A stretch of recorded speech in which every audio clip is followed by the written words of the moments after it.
بسم الله الرحمن الرحيم.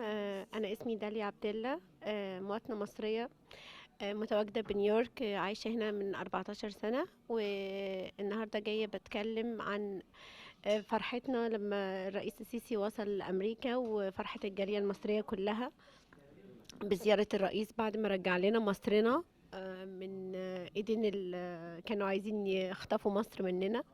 الحمد لله على كل حال، رزقنا برئيس زي الرئيس السيسي، واحنا كلنا بنحبه وواقفين وراه لحد النهاية.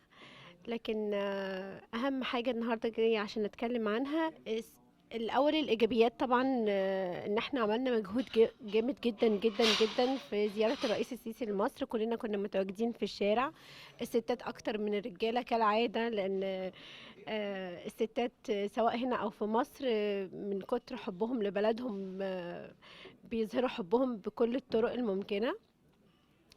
في ناس كتير، انا طبعا كنت من اقل الناس اللي تواجدوا. كان عندي ظروف صحية فما كنتش يعني متواجدة باستمرار، لكن كان في ناس كتيرة قوي واصدقاء ليا مقربين جدا كانوا متواجدين من الساعة 4 الصبح لحد بالليل، قدام الاوتيل بتاع السيد الرئيس اللي كان متواجد فيه، وقدام الامم المتحدة، وقاموا بمجهود جبار جدا جدا.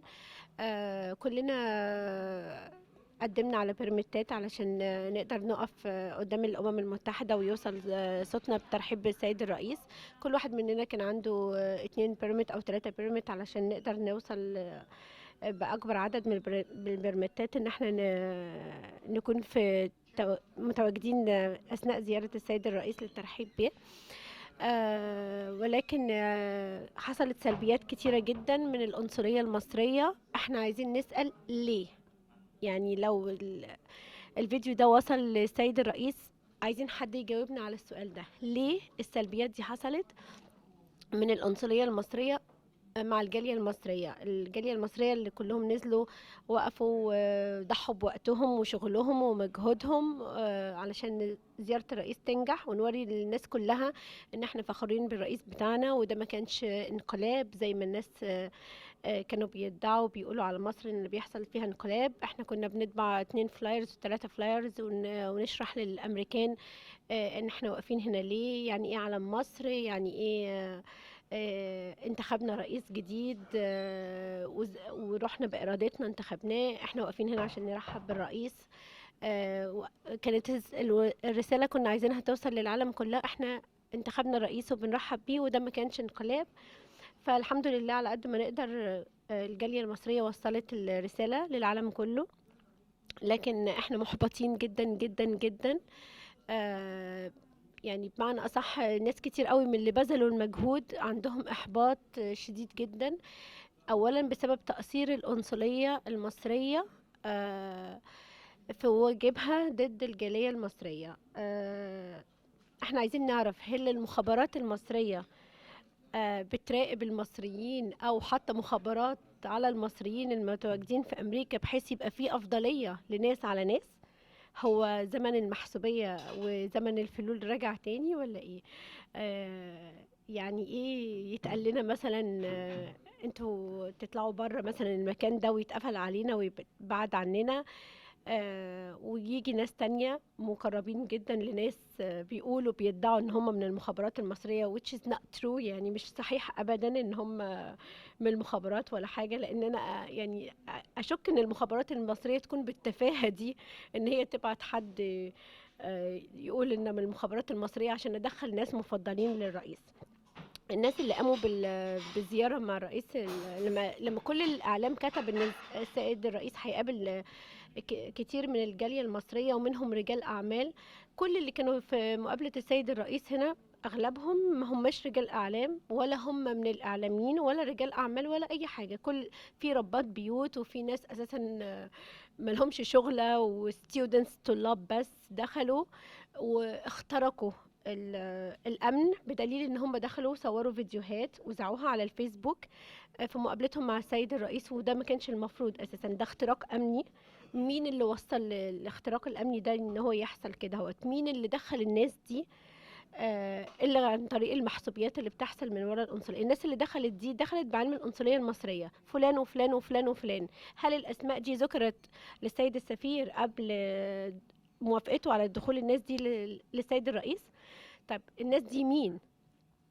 تعبوا في ايه؟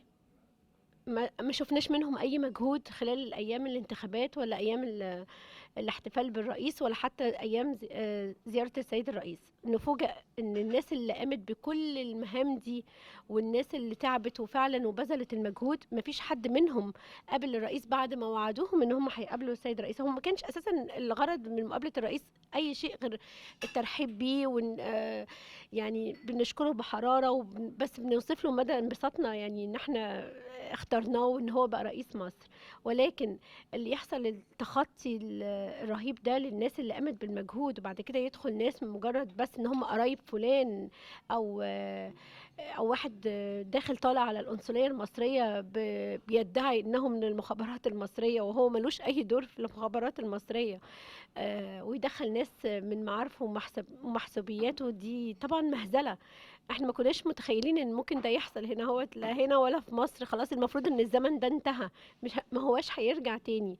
فليه كل ده حصل؟ ليه كل ده حصل؟ ليه الناس اتظلمت؟ وليه دلوقتي احنا بعد ما كلنا كنا في الشارع المسلم مش عارف مين جنبه المسيحي بنبوس بعض ونغني مع بعض كل الاغاني اللي بنحبها والفرحة كان الدم بيجري في عروقنا ان السيد الرئيس موجود واحنا واقفين هنا هنشوفه هنرحب بيه هنكلمه، مجرد بس ان احنا نشرح للناس قد ايه احنا بنحب مصر.